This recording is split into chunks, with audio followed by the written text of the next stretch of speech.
Nous sommes dans une Europe alternative, en plein milieu du Moyen-Âge. Dans un monde où le judaïsme, le christianisme et l'islam n'ont jamais vu le jour. De l'Irlande aux steppes de Sibérie, le continent est divisé en une myriade de duchés et de cités-États qui n'ont strictement rien à voir avec notre réalité, issus d'une chute bien plus tardive de l'Empire romain d'Occident.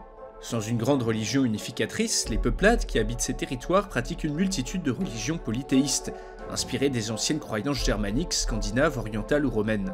Ici, pas de royaume de France, pas d'Espagne, pas d'empire ottoman, ni de Saint-Empire romain germanique, sans les croisades, sans le pouvoir unificateur de la religion catholique, sans un clergé travaillant sans relâche pour unifier les cœurs et les lois, l'Europe de l'Ouest reste morcelée et dominée par la principale puissance méditerranéenne, Byzance. L'Empire romain d'Orient est dans cette réalité le centre économique, culturel et technologique du monde.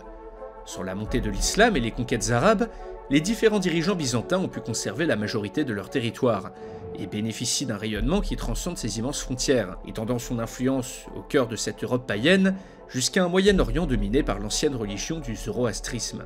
Partout autour de la Méditerranée, les cultures et les morales sont bien différentes que ce que l'on connaît. L'Europe et l'Orient sont ici restés des sociétés multiculturelles et polythéistes, changeant ainsi totalement le cours de l'histoire. Bonjour à tous chers abonnés et spectateurs, aujourd'hui je m'attaque encore une fois à un sujet compliqué, car je vais tenter d'imaginer un monde où les trois grandes religions monothéistes, l'islam, le judaïsme et le christianisme n'existent pas. Un bon moyen déjà pour énerver tout le monde en même temps, et peut-être pour avoir le privilège d'avoir la visite un beau matin d'un prêtre, d'un imam ou d'un rabbin, venu m'expliquer pourquoi je suis dans l'erreur, et bordel pourquoi ont-ils des haches? Alors pourquoi avoir choisi ce sujet-là? Eh bien car les religions font partie intégrante de notre histoire. On pourrait même dire que ces croyances plus ou moins organisées nous accompagnent depuis que nous avons appris à marcher sur deux pattes. Le pouvoir organisationnel de ces cultes est indéniable. Au-delà de l'aspect spirituel, les religions nous ont été utiles pour unifier des populations disparates, établir des valeurs et des lois communes, transmettre des connaissances et éduquer les futures générations, ou même, aspect plus pratique, organiser un calendrier pour mieux gérer les moissons. Et quand on regarde vers le passé, on se rend compte que ce sont littéralement des dizaines de milliers de religions qui ont existé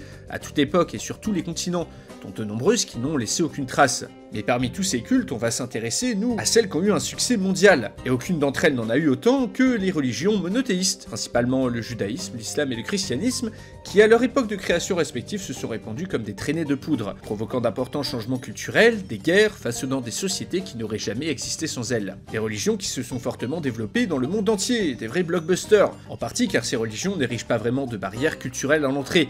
Tout le monde peut se convertir, et assez facilement. Un avantage conséquent sur les complexes cultes polythéistes, attachés à des cultures très spécifiques qu'elles ont remplacées. Une bonne partie de notre histoire repose donc sur ces cultes, et je voulais me livrer à un petit exercice de pensée, essayer de déterminer l'influence qu'ont eu ces grandes religions dans l'histoire, puis se demander à quoi aurait pu ressembler le monde si elles n'avaient pas existé. Alors je tiens à rappeler que les propos tenus dans cette vidéo sont juste une interprétation personnelle, un scénario auquel je réfléchis tout seul, et dont la valeur est celle que vous voulez bien lui donner. C'est pas le premier sujet sensible auquel je touche, donc je sais bien que certaines personnes vont m'insulter sans avoir même regardé la vidéo, mais pour vous autres qui réfléchissez un peu plus, je vous prie de rester correct dans les commentaires et de garder à l'esprit que cette vidéo n'est rien d'autre qu'une hypothèse faite par un youtubeur et pas une attaque directe sur vos croyances, quelles qu'elles soient. Au-delà du simple exercice de pensée, cette vidéo a également pour but d'explorer l'influence qu'ont eu les grandes religions sur notre histoire, afin de mieux la changer ensuite. D'ailleurs, n'oubliez pas de me suggérer des scénarios dans les commentaires pour mes prochaines vidéos. Sur ce, tout est dit et on peut passer au scénario. Bien. Dans ce scénario, c'est tout d'abord la religion juive telle qu'on la connaît qui disparaît. Historiquement apparue dans le pays de Canaan, au XIIIe siècle avant Jésus-Christ, le judaïsme n'a jamais véritablement encouragé les conversions, et n'a pas la vocation universelle qu'a l'islam ou le christianisme. Le judaïsme est avant tout la religion du peuple juif, et non pas une religion destinée à convertir l'ensemble de l'humanité. Ce qui est une des raisons pour laquelle, malgré son ancienneté, cette religion est toujours restée minoritaire, en ayant toutefois une grande influence sur les autres cultes.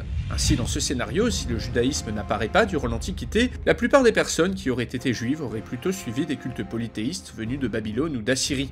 Et après la conquête du Proche-Orient par l'Empire romain, ce sont trois révoltes particulièrement sanglantes qui n'arrivent jamais. Des révoltes qui, dans notre histoire, ont mené à l'expulsion des Juifs de Palestine, et donc à la construction du mythe qui mènera bien des années plus tard à la création d'Israël. Inutile donc de préciser que dans un scénario où le judaïsme n'existe pas et l'islam non plus, c'est tout l'arc Israël-Palestine qui ne se produit pas. Comme partout dans l'Empire, les peuplades habitant cette région se seraient certainement romanisés et auraient intégré le culte polythéiste romain à leur vie quotidienne. D'ailleurs, Jésus était juif. Donc sans juifs, pas de Jésus, et pas non plus de religion chrétienne. Dans notre réalité, le christianisme était une religion très innovante. dans le sens où c'était une religion vénérant un dieu unique, ne tolérant pas de concurrence, premier commandement, tu n'auras pas d'autre dieu que moi, une religion prosélyte, c'est-à-dire qui cherche à convertir, à s'étendre, se reposant sur les strates les plus modestes de la société, soit un changement total de paradigme par rapport au culte romain, qui lui-même avait subi de grandes mutations au cours des siècles. Dans ce scénario, donc, le christianisme ne se répand jamais dans l'Empire, et l'empereur Théodose Ier ne le proclame jamais comme religion officielle.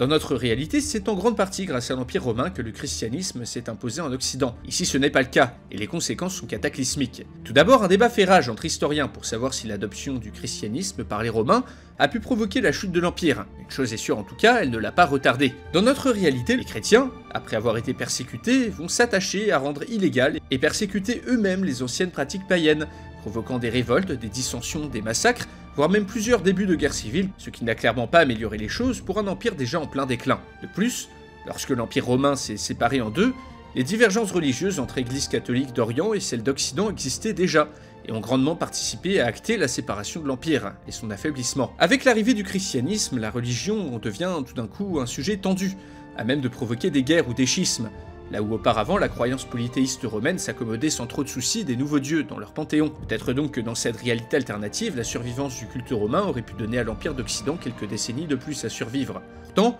cela n'aurait pas voulu dire que tout serait resté exactement pareil. Dans notre histoire, lors de l'arrivée du christianisme, la religion romaine elle-même était en pleine mutation. En effet, une partie des Romains pratiquaient ce qu'on appelait des cultes mystérieux, centrés autour de divinités orientales comme Mithra, Cybèle ou Isis. Sans rejeter l'existence d'autres dieux, ces cultes faisaient d'une divinité le sauveur du monde, en très gros, donc pas loin d'être un monothéisme. Sans christianisation, ces cultes auraient donc pu prendre le relais et se diffuser plus largement dans l'Empire. Et l'un d'entre eux aurait même pu prendre la place du christianisme. Toutefois, dans ce scénario, Rome aurait fini par chuter. Les pressions externes et internes étaient trop fortes. La différence ? Ici, pas d'église pour structurer les ruines de la société. En effet, dans notre réalité, les moines, de par leurs travaux manuscrits, les prêtres, en transmettant des connaissances, des valeurs et en conservant la pratique du latin, ont été essentiels pour atténuer la profonde crise qui a suivi la chute de l'Empire. Dans ce scénario, rien de tel. Les peuples barbares qui se sont installés un peu partout en Europe n'ont jamais été convertis, et ont donc gardé pour la plupart leurs anciennes croyances, en s'étant beaucoup moins romanisés que dans la réalité, en pratiquant des religions dites païennes de tradition orale, dont les fidèles n'auraient pas cherché à convertir de force leurs voisins. Cela veut-il dire la fin des guerres ? Oh que non. Les humains n'ont pas attendu le christianisme ou l'islam pour s'entretuer. Dans cette réalité, il y a autant de guerres ou de massacres, juste un prétexte en moins pour le faire. D'ailleurs, l'esclavage, combattu plus ou moins ardemment par l'Église, selon les périodes, reste ici couramment pratiqué, partout en Europe. J'imagine donc un Moyen-Âge où l'Europe est bien plus divisée. Pas de grands royaumes, pas de grandes puissances, tous les sujets pratiquent la même religion, chaque duché, chaque cité-état aurait été un amoncellement de personnes pratiquant des cultes différents, sans véritable autorité centrale, comme a pu l'être la papauté, dans la réalité. Ainsi, l'Europe aurait plus ressemblé à l'Asie, un continent morcelé en une multitude de territoires n'ayant pas les mêmes langues, les mêmes croyances et les mêmes coutumes. Peut-être que le culte romain aurait pu survivre sous différentes formes en Europe de l'Ouest, un peu comme en Inde avec l'hindouisme, qui a des points communs mais de nombreuses variantes selon les régions. Toutefois, après plusieurs siècles, certains peuples auraient pu tout de même s'unifier et former des empires. Les Russes par exemple, voire les Scandinaves, qui auraient pu intégrer des dieux germaniques ou celtiques à leur panthéon. Il y a également un facteur aléatoire, car qui sait, peut-être qu'un culte venu de l'Est, voire inventé par une sorte de prophète, aurait pu finir par apparaître et s'étendre comme une traînée de poudre. Dans ce contexte, je pense que l'Empire romain d'Orient serait resté la plus grande puissance en Europe pour un bon moment. Sans le saccage de Constantinople lors de la 4e croisade, qui n'arrive pas ici, l'Empire romain d'Orient n'est ici pas menacé par la montée d'une autre grande religion, l'islam. L'islam qui dans notre réalité s'est étendu à grande vitesse, bouleversant en profondeur tous les endroits traversés, unifiant des territoires allant de Damas à Rabat, et permettant à leurs habitants de vivre selon les mêmes valeurs, les mêmes lois et le même marché. Surtout, les conquêtes musulmanes ont grandement bouleversé l'équilibre des forces au Moyen-Orient et en Afrique du Nord. Ici, de grandes puissances comme l'Empire sassanide ne s'écroulent pas aussi vite. La religion de cet empire, d'ailleurs, le zoroastrisme, une religion monothéiste, aujourd'hui presque disparue, se répand beaucoup plus, et ses adeptes ne sont jamais convertis à l'islam dans ce scénario. Sans l'islam qui a poussé les Arabes à sortir de leur péninsule, l'Afrique du Nord reste grecque et berbère, dans la culture et dans les langues. Et en Afrique subsaharienne, les pratiques animistes ne sont jamais abandonnées par les élites au profit de l'islam. Plus largement avec ce scénario, c'est toute la composition ethnique, culturelle et religieuse de l'Europe, du Moyen-Orient et de l'Afrique qui change du tout au tout. Par exemple, les Arabes ne seraient sûrement pas sortis de leur péninsule pour coloniser le Moyen-Orient et l'Afrique du Nord. Les Turcs, sans l'islam, n'auraient sûrement pas été motivés à affronter les Byzantins et donc à s'implanter en Anatolie, tandis que les Francs ne se seraient jamais autant étendus à l'Est pour convertir les païens, etc. Dans ce scénario, il n'y a pas de monde chrétien ni de monde musulman. Le monde grec et le monde romain sont les deux ensembles culturels majeurs qui s'opposent tout au long du Moyen-Âge. Pour les sciences et les technologies, c'est plus compliqué. Dans notre monde, l'unification des territoires provoquée par l'islam et le christianisme ont permis une certaine homogénéisation à l'échelle d'immenses territoires, ce qui permettait à un moine polonais de comprendre un moine espagnol, ou à un scientifique marocain de comprendre un imam arabe. Tout ceci a permis un échange de connaissances plus fluide. Dans notre réalité, l'âge d'or islamique fut une période faste à ce niveau, permettant de grandes avancées dans des domaines tels que la médecine ou l'astrologie. Mais bien qu'étant facteur d'unification culturelle, la religion a également posé de nombreuses limites au développement des arts et des sciences. Par exemple, le clergé catholique a pendant longtemps dénigré l'héritage romain païen de l'Occident, qui ne sera redécouvert que lors de la Renaissance. On peut également évoquer le fameux procès de Galilée, témoin de pratiques qui ont empêché l'astrologie de progresser pendant de nombreux siècles en Occident.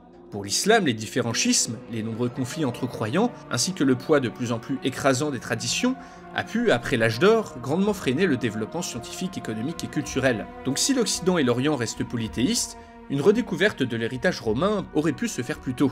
Je pense donc qu'après la chute de Rome, l'Occident se serait écroulé bien plus fort sans christianisme, mais d'un autre côté aurait pu rebondir un peu plus vite sur certains aspects sans les limitations de la religion. Pour l'Orient, la médecine et les mathématiques ne bénéficient pas de l'âge d'or islamique, mais il est impossible d'affirmer qu'un autre empire ou une autre religion n'aurait pas comblé ce vide. Pour en rajouter sur le sujet, sans l'unification culturelle qu'a apporté l'islam en Orient, ces territoires ne remplissent plus le rôle de passerelle entre Asie et Europe qu'ils ont eu dans la réalité, ce qui nous aurait privé d'inventions très pratiques qui sont passées par la route de la soie, par le monde islamique, pour arriver en Europe, comme la poudre ou bien encore le chiffre 0. Sans influence musulmane, certains endroits comme l'Afrique du Nord, l'Espagne, mais aussi l'Inde ou l'Asie centrale auraient été très différents. Dans les croisades, les cultures occidentales et orientales échangent très peu. Pourtant, malgré tous ces changements, je pense que les valeurs de certaines cultures n'auraient pas trop changé. Nombre des cultes pré-islam et pré-christianisme ont de grandes similitudes avec ceux-ci d'ailleurs. Le zoroastrisme, j'en parlais tout à l'heure, admet une vie après la mort et un jugement des âmes. Il y a également dans cette religion une notion de morale, de bien, de mal, ainsi qu'une notion de libre arbitre des êtres humains. Également une fin des temps et un faux prophète qui pourrait rappeler l'antéchrist. Sauf qu'étant donné que ces anciennes religions n'avaient pas vocation à s'étendre, n'étaient pas prosélytes comme l'islam et le christianisme, l'Orient et l'Occident ne connaissent jamais ici l'unification religieuse et culturelle de la réalité. Plus tard, dans ce scénario, pour la colonisation, encore une fois, grand point d'interrogation. Déjà, sans le conflit entre islam et christianisme, la route de l'Orient n'aurait sûrement pas été bloquée. Elle aurait été plus difficile à emprunter du fait de la fragmentation plus grande de cette région dans ce scénario, mais elle n'aurait jamais été complètement coupée par les Ottomans ni interdite aux chrétiens. Et donc les Européens n'auraient eu aucune motivation à atteindre les Indes en passant par l'Atlantique ou par le bout de l'Afrique. D'un autre côté, les expéditions vikings en Amérique du Nord ont cessé peu après la christianisation de la Scandinavie. Si c'est pas le cas ici, les Vikings auraient peut-être continué à s'installer au Canada. On peut imaginer que les Européens, sans cette volonté de convertir les natifs du continent américain, n'auraient pas entrepris la conquête de ces nouveaux territoires. Les grands empires américains auraient pu survivre plus longtemps, mais auraient tout de même été décimés par les maladies lors des premiers contacts. J'imagine que les marchands ou les colons qui auraient découvert le Nouveau Monde auraient eu beaucoup moins de mal à accepter les croyances aztèques, par exemple, même si elles impliquaient des sacrifices humains. C'est dans un paysage bien différent de la réalité que débarquent les invasions mongoles, puis la peste noire. Qui sait ce qu'auraient pu trouver les rats infectés de puces ou les cavaliers des steppes tout juste arrivés d'Asie. L'Asie d'ailleurs, un continent qui dans ce scénario n'a pas connu d'énormes changements. Qu'aurait-il trouvé donc des centaines de mini-états féodaux, un empire romain réunifié? Une chose est sûre, cela n'aurait ressemblé à rien de connu. Mais tentons d'imaginer. En gros, je vais pas essayer d'inventer des pays imaginaires avec des religions imaginaires, mais vous donner plein de petits détails sur les mentalités de ce monde. Déjà, l'absence de l'islam et du christianisme change totalement la manière de penser des différentes communautés. Sans les trois grandes religions, cela n'aurait pas voulu forcément dire que ces sociétés n'auraient pas été organisées. En effet, une société ne peut pas survivre si tout le monde s'entretue pour telle ou telle raison, et ça bien avant l'islam et le christianisme. Il existait une justice très différente certes, mais une justice tout de même. Une justice privée d'abord, tribale, œil pour œil, dent pour dent, qui aurait perduré un bon moment dans ce scénario, dans certaines régions, puis une justice devenue laïque et plus formelle pour les grands empires, notamment l'Empire romain, et un aspect fondamental qui est qu'on ne juge pas tout le monde de la même manière. Une hiérarchie sociale présente dans les décisions de justice, séparant les hommes libres et les esclaves, eux-mêmes divisés en plusieurs catégories avec des peines adaptées. Le divorce reste une pratique courante dans ce monde, alors qu'il a été petit à petit limité par l'Église dans notre réalité, et se fait généralement à l'initiative des hommes dans le monde musulman. Niveau racisme, je pense qu'il y en aurait toujours eu, juste un racisme différent. Dans un monde polythéiste beaucoup plus divers, les discriminations se seraient moins concentrées sur la couleur de peau ou la religion que sur l'appartenance à une culture ou à une ethnie particulière. Pour la condition féminine ou encore l'homosexualité, fortement réprouvée dans la Bible et le Coran, je doute également que ce monde soit véritablement meilleur à ce niveau.